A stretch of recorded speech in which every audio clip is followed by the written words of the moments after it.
नमस्कार दोस्तों, मैं रविंद्र डबास।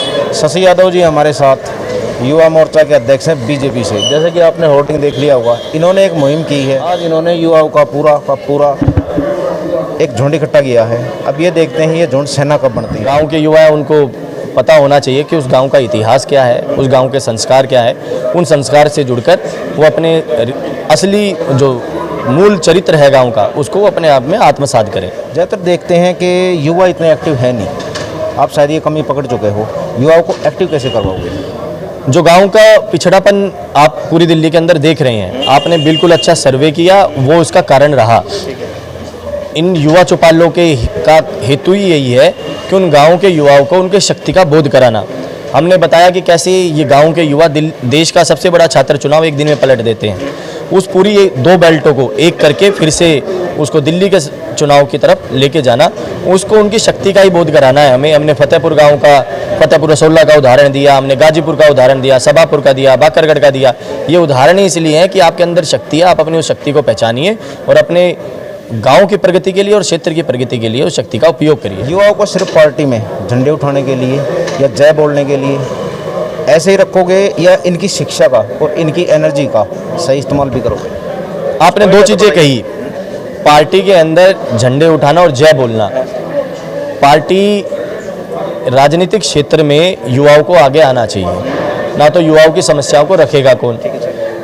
युवाओं को केवल IAS, आपको नौकरियों से अलावा देश की संसद में बैठने तक की भी शक्ति आपको देनी चाहिए और युवाओं को अंदर होना चाहिए, क्योंकि आखिरी में निर्णय जो होता है संसद के अंदर ही होता है। तो इसलिए झंडे उठाना एक हिस्सा है एक अच्छे कार्यकर्ता बनने का, और नारे लगाना एक अच्छा हिस्सा है। मैं भी 13 साल से झंडे उठा रहा था, नारे लगा रहा था, आज भी लगा रहा हूँ, आज भी झंडे उठाता हूँ। आपने एक बहुत बड़ी बात करी शिक्षा का। शिक्षा चाहे उसको किताबी कह लो, चाहे उसके अंदर का स्किल कह लो, उसको भी आगे लाकर, क्योंकि असली जो विकास होगा चाहे वो राजनीतिक क्षेत्र में हो, युवाओं का उसी स्किल और उसी शिक्षा से होगा। उनके उसी जो प्रतिभाओं को है उसी को ही राजनीतिक क्षेत्र में लाकर और उसके अंदर भी बदलाव करने की ये जो प्रणाली है, इन्हीं युवा चौपालों के माध्यम से हम करेंगे। भारतीय जनता पार्टी की सरकार ने इस बार नगर निगम के चुनाव में 30 साल की उम्र तक के 9 लोगों को चुनाव लड़ाया, 7 आज सदन में बैठे हैं, उसमें एक मैं भी हूँ। तो ये हमारा भी कर्तव्य बोध बनता है कि युवा के रूप में हम अपने आप को अनुशासित करें, अपने आप को शिक्षित करें, उस हिसाब से अपने आप को ढालें। तो सर, युवाओं को आपने जोड़ा है, मैं थोड़ा युवाओं की राय लेना चाहता हूँ। आपको युवा मोर्चा एक अलग दृष्टि की वजह से देखता है। क्यों? कारण क्या है कि आने वाले समय में जो युवा होते हैं वही आगे जाके देश को चलाएंगे।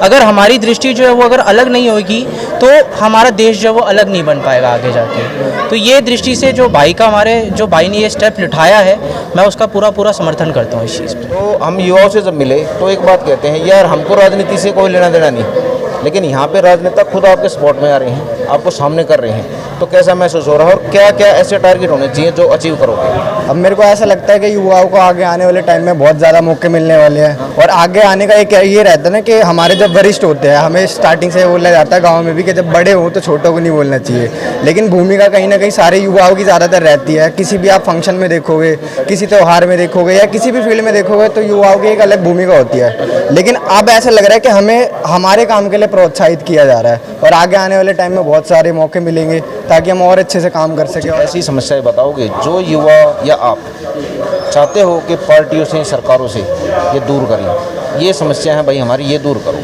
कुछ बताओगे आप? सर, सबसे पहले तो मैं ये बताना चाहूँगा कि हमारा गांव शहरीकृत हो चुका है, शहर बन चुका है। हाँ जी, और हमारे गांव की कोई 20 से 25 हज़ार जनसंख्या है। तो उसमें गांव वाले तो कम है, लेकिन जो रेंट पे बंदे रहते हैं, जो बाहर के प्रवासी है, वो ज़्यादा रहते हैं। तो इस वजह से हमारे यहाँ पर बहुत ही ज़्यादा भीड़ है, और हमारे कुछ जगह खाली थी गांव के बाहर व फिरने पर। ग्राम सभा की? हाँ जी, ग्राम सभा की भी थी, और कुछ DDA ने छोड़ी हुई थी।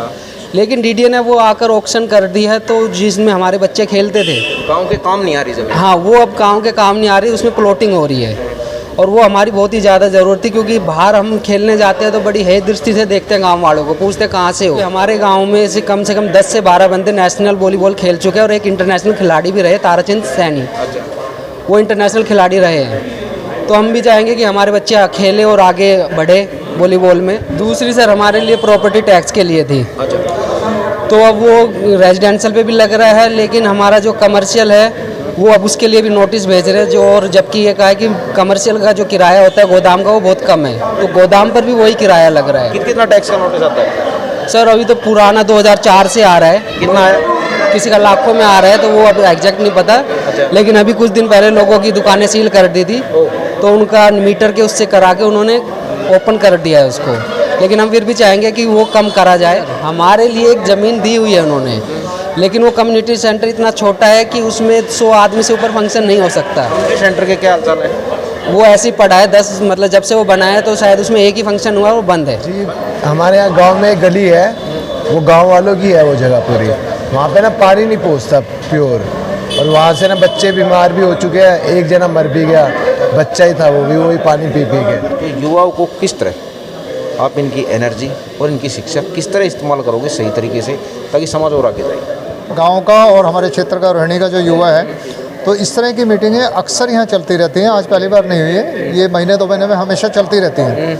अगर कोई प्रदेश से नहीं आया तो भी ये मीटिंगें चलती रहती हैं। किसी भी सिस्टम से या सरकारों से, किसी भी पार्टी से अगर काम करवाना हो तो कुछ आप तरीका बताओगे, उसके साथ जुड़े या उसके विरोध में खड़ा हो? मैं ये मानता हूँ कि अगर आपने सिस्टम से काम लेना है तो सिस्टम के साथ भी चलना पड़ेगा, और जहाँ आवश्यकता है उसका विरोध भी करना पड़ेगा।